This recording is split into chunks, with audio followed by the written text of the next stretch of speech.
Six সেমের পরীক্ষা দিতে যেতে হবে, তাই সকাল সকাল উঠে পড়লাম, বিছানাটা গুছিয়ে দিলাম, না হলে মায়ের হাতে তেড়ে মার খেতে হবে। এবার পেট পুজোটাও তো সারতে হবে নাকি। এই ডিবে থেকে ছাতু নিয়ে নিলাম, এবার ছাতুটা গুলতে হবে। দেখতে পাচ্ছ বেশ গাঢ় হয়েছে ব্যাপারটা।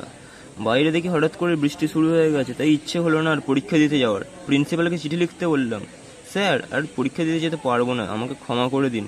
কিন্তু সে আমার চিঠিটা অ্যাপ্রুভ করলো না। চলো শোনা, এখন তুমিই আমার ভরসা, তুমি ছাড়া আমার আর কেউ নেই। বাড়ির সামনে একটু বৃষ্টি হলেই সারা টেমস নদী হয়ে যায়, ভালো লাগে এরকম ভাবে। ওয়াও, 2026-এর প্রথম ভোটটা তোমাকেই দেবো, তুমি শুধু আমাকে স্কলারশিপটা দিয়ে দাও। চলে এলাম, সাইকেলটা জমা দিয়ে দিলাম। তারপর চলে এলাম স্টেশনে, না ট্রেনে ওঠার জন্য নয়, ছোট ভাইকে শান্ত করার জন্য। এরপর উঠে পড়লাম ফাঁকা বাসে, কাকা আমাকে টিট ফর ট্যাট দিয়ে দিল। দেরি হয়ে গেছে তাই টোটোয় করে এবার পরীক্ষার সেন্টারে চলে এলাম। এরপর পরীক্ষা শেষ হয়ে গেল। তারপর ধীরে ধীরে চলে এলাম আমি টোটোয় করে আবার আমতা স্টেশনে। 1500 পয়সার টিকিট কাটলাম। সালা 1 ঘন্টা বসে আছি, কোনো ট্রেনের দেখা নেই। এতদিন পরে জানতে পারলাম পৃথিবীটা কিভাবে ঘোরে। নাইস জাগলিং দাদা।